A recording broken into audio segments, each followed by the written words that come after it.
Welcome back to Women's Wealth, The Middle Way, the show that answers your questions about work, money, and family. My name is Susan McGlory Michael, and I am the CEO and founder of Glen Eagle, a wealth management firm in New Jersey. My name is Carol Ann Fernandez, and I'm the COO of Glen Eagle, a wealth management firm in New Jersey. Our guest today we're very excited to have is Petra Beumer, founder of the Mindful Eating Institute. Petra is a counselor with a master's degree in behavioral psychology, dedicated to empowering her clients to take better care of themselves, both physically and emotionally. Her specialty areas are weight management, emotional eating, and self-care. In her work, she combines cognitive behavioral therapy with mindfulness strategies. Welcome, Petra. Thank you so much, Carol Ann. I'm happy to be here. We're very excited to have you. I know this is a topic that many of us, including myself, are always interested in learning more about. But maybe could you just start off by sharing some of your background and how you even got into this area? Yes, so I got my master's degree in psychology a long time ago in Germany and then immigrated to the U.S., to Santa Barbara in '94 after working as a therapist and also in human resources. I facilitated smoking cessation classes, then I switched to weight loss and weight management for a medically very strictly supervised diet here at a clinic in Santa Barbara. And I did very well. I was an assertive coach, Carol Ann, but I'm no longer that person.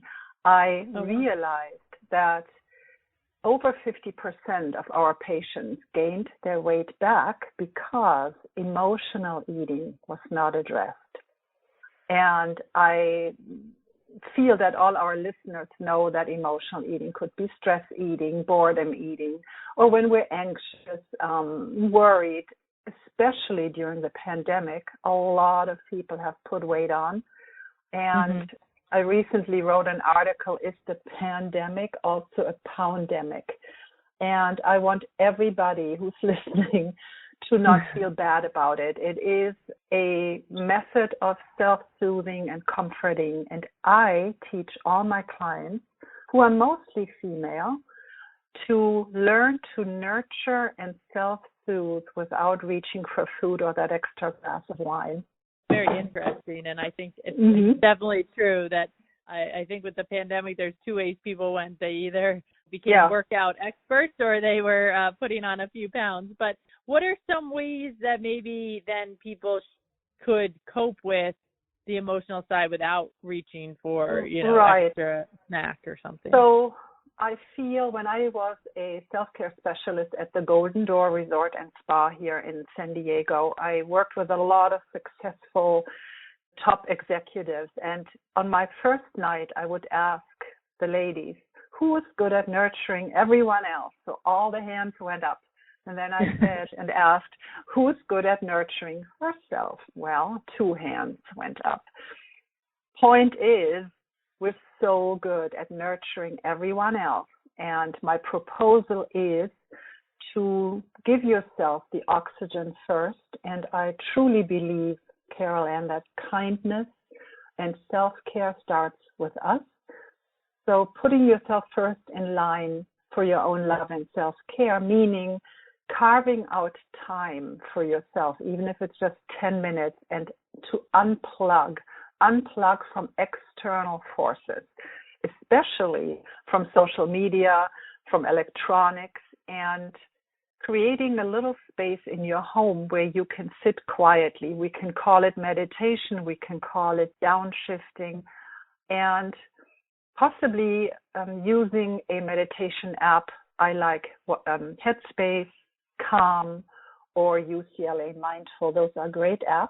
And planning for joy and rest and play and not feeling guilty about it. Yeah, I think it's very interesting how you talk about women nurturing other people. I think that's always our go-to, and we're very good at it, but we're not so good at our own self-care, as you say. Right. So I teach my clients to imagine how they would coach or mentor, let's say, a 7-year-old girl. Would we push her to the ground with more homework or more tasks? Or would we say, well, honey, you've done enough. time to rest and play, right? That's what we would do for our children. Right. I observed this with high functioning type A female entrepreneurs. They push way too hard. And then, interestingly enough, the body starts giving strong messages. Chronic neck or back pain, migraine headaches, stomach issues. And a counselor friend of mine put it really well. She said, a lesson in life comes as a whisper, a yell, or a 2x4. So I highly recommend we all listen to the whispers. Does that make sense? Yeah, no, I think that definitely makes sense. And I guess with our listeners, so if someone's listening to this and thinking, okay, I really need to take that time. You had mentioned meditation or an app. Is that usually where you tell people to start? Because as you say, like, you can't just change overnight, obviously. No, so you don't change overnight. Some steps. So what I teach people is to explore the core need that needs to be addressed when somebody eats too much or drinks too much. There is a need for probably stress management, putting her mind at ease and not worry about the future or the past. Coming back to the present moment over and over and over again is a very important mindfulness strategy. Also, practicing mindful self-compassion. I follow the research by Dr. Kristen Neff, and she teaches people to put their hands over their heart and take a few deep breaths and have compassion for what you're going through in that moment. It's learning over time to mother yourself well. Yeah, I think that's so true. And I imagine, like you had mentioned, COVID being a big stressor for people. Have you seen that a lot of life events are what usually triggers something, like maybe having a new baby or a death or something like that? Well, I think it will intensify the need to self-soothe. But in many cases, actually 90% of the cases, my clients have struggled with emotional eating and weight management since they were 7 or 8 years old. So for many, it's an old pattern, and dieting has become part of their life. And I've done research on why diets fail. It's because, I mentioned earlier, emotional eating is not addressed. It's like putting oil in a car, and the core issue is I need a new motor. So really having the courage to take a deep dive into the emotional world and do it in a safe way. That's how I approach healing and growing, becoming the person we needed the most. Let's say we didn't get the ideal mothering, then we can still do it at any age. I learned it later in life myself, so it's doable. That's so interesting, especially how early it starts. As someone who has two little girls, it makes me think a lot about how we raise our daughters, I think, a little bit. Well, I don't know if you are aware of this researcher, Brene Brown. She has, I want to definitely throw out two really meaningful quotes. So Brene Brown says, it takes courage to say yes to rest and play in a culture where exhaustion is seen as a status symbol.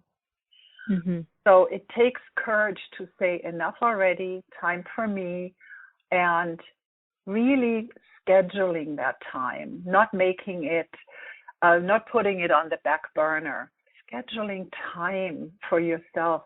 We call it me time. I recently bought a new candle and new lavender bath salt, and that's on the schedule for tonight, and carving out time for ourselves. And another quote that I find extremely meaningful is by a young poet named Brianna Wiest. And I'm going to say it twice because it's pretty meaningful. She says, true self-care is not salt baths and chocolate cake. It is making the choice to build a life we don't need to regularly escape from. I'm going to say that again.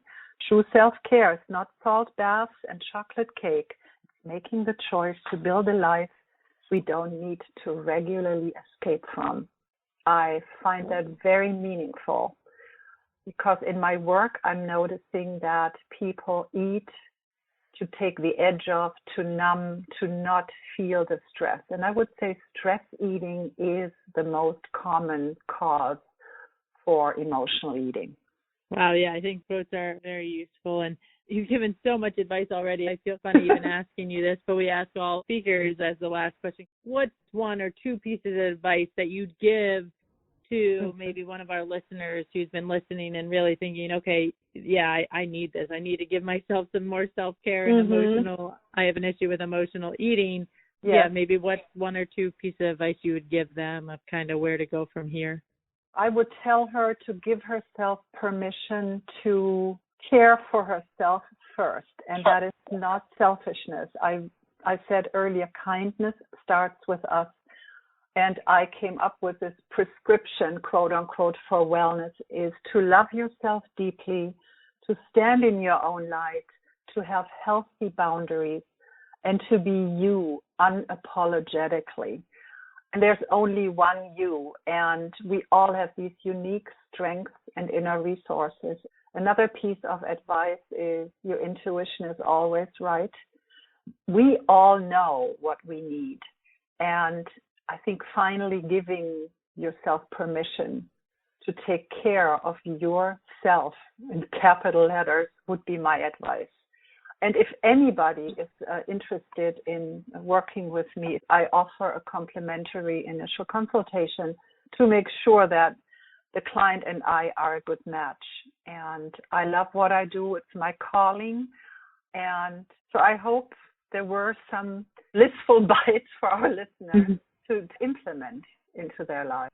No, I thank you so much, Petra. It was very interesting to hear, and there's so many tips you gave throughout even this quick, short podcast. So I'm sure a lot of listeners, including myself, were taking notes. But thank you so much for joining us today. Oh, thank you for having me, Carol Ann. Thanks for tuning into today's episode of Women's Wealth, The Middle Way.